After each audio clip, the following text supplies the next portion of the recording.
করছি ঐক্যবদ্ধ নির্ভীক জমিয়ত প্যানেল 2025 সহ সভাপতি পদে মোহাম্মদ রাকিব অর্থাৎ একেএম রাকিবকে মনোনীত করেছি এবং সাধারণ সম্পাদক হিসেবে আমরা মনোনীত করেছি খাদিজাতুল কুবরাকে। বিশ্ববিদ্যালয়ের ইতিহাসে প্রথম যশস্বী নির্বাচন, সকলের সম্মিলিত আন্দোলনের সোনালী ফসল।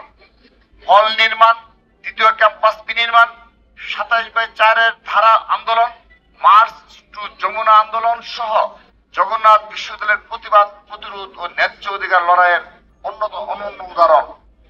রক্তাক্ত জুলাই গণ অভ্যুত্থানে শহীদ সাজিদের আত্মদান আমাদের গর্বিত করে। গুম হওয়া রাসেল রানা আলামিনের আপসহীনতা আমাদের অনুপ্রেরণা। স্বৈরাচার বিরোধী আন্দোলন, 90-এর গণ অভ্যুত্থান, 1/11, দীর্ঘ 17 বছর পর ফ্যাসিবাদ বিরুদ্ধে লড়াই আমাদেরকে আত্মদানের অনুপ্রেরণা যোগায়। শিক্ষার্থীদের কার্যকর প্রতিনিধিত্ব নিশ্চিত করার লক্ষ্যে আগামী 22 ডিসেম্বর 2025 তারিখে অনুষ্ঠিত হতে যাচ্ছে সকলের অতি আকাঙ্ক্ষিত যশস্বী।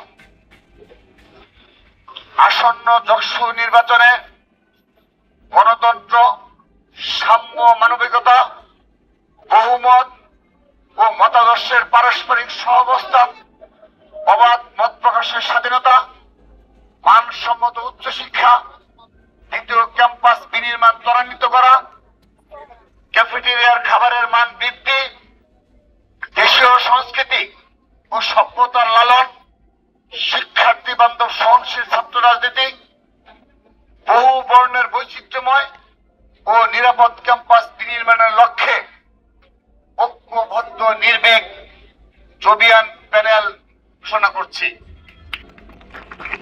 প্রিয় উপস্থিতি, আমরা বিশ্বাস করি এই একটি ঐক্যবদ্ধভাবে নির্ভীক জমিয়ত প্যানেল অবশ্য সাধারণ শিক্ষার্থীদের সত্যিকারের মুখপাত্রের মতো কাজ করবে এই ক্যাম্পাসে ইনশাআল্লাহ। করছি ঐক্যবদ্ধ নির্ভীক জমিয়ত প্যানেল 2025 সহ সভাপতি পদে এই ঐক্যবদ্ধ নির্ভীক জমিয়ত প্যানেল মোহাম্মদ রাকিব অর্থাৎ একেএম রাকিবকে মনোনীত করেছি এবং সাধারণ সম্পাদক হিসেবে আমরা মনোনীত করেছি খাদিজাতুল কুবরাকে। আমরা জমি ছাত্র দলের যুগ্ম আহ্বায়ক এবং সহ সাধারণ হিসাবে আমরা মনোনীত করেছি জগন্নাথ বিশ্ববিদ্যালয়ের প্রিয় মুখ, জুলাই আগস্ট গণ অভ্যুত্থানের অন্যতম নেতৃত্বদানকারী বিএম আতিকুর রহমান তানজিলকে সাধারণ মনোনীত করেছি। সেই সাথে মুক্তিযুদ্ধ ও গণতন্ত্র সম্পাদক পদে বণিক কুমার দাসকে আমরা মনোনীত করেছি। শিক্ষা ও গবেষণা সম্পাদক পদে নুসরাত চৌধুরী জাফরিকে আমরা মনোনীত করেছি। বিজ্ঞান ও প্রযুক্তি সম্পাদক পদে মোহাম্মদ মাশফিকুল ইসলামকে আমরা মনোনীত করেছি।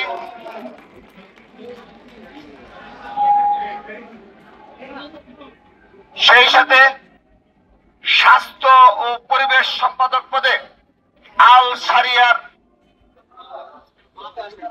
শারিয়ার শাওনকে আমরা মনোনীত করেছি।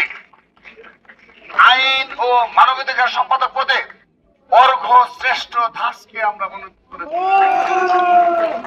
আন্তর্জাতিক সম্পাদক পদে মনোনয়ন পেয়েছেন অপু মুন্সি। আমরা সাহিত্য ও সংস্কৃতি বিষয়ক সম্পাদক পদে তাকরিম আহমেদকে আমরা মনোনীত করেছি। তাকরিম আহমেদ। ক্রীড়া সম্পাদক পদে মোহাম্মদ কামরুল হাসান নাফিসকে আমরা মনোনীত করেছি। ক্যাপ্টেন মোহাম্মদ কামরুল হাসান নাফিস। পরিবহন সম্পাদক পদে মাহিদ হাসান মনোনয়ন পেয়েছে। মাহিদ হাসান। সমাজ সেবা ও শিক্ষার্থী কল্যাণ সম্পাদক পদে মোহাম্মদ আনন বিন রহমানকে আমরা মনোনীত করেছি এবং পাঠাগার ও সেমিনার সম্পাদক পদে রিয়াসাল রাকিবকে আমরা মনোনীত করেছি।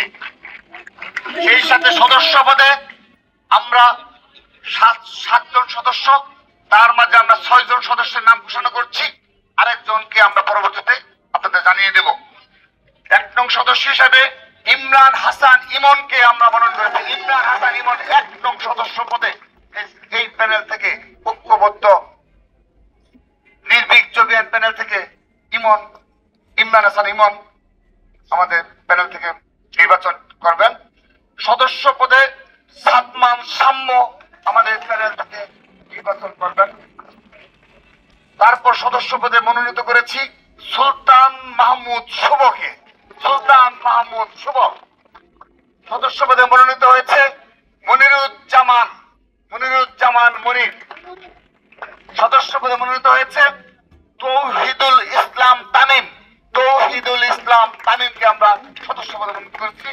সদস্য পদে মনোনীত করেছি মোহাম্মদ আরিফুল ইসলাম আরিফকে আমরা সদস্য পদে মনোনীত করেছি। আরেকটি সদস্য পদ আমরা পরবর্তীতে ঘোষণা করব।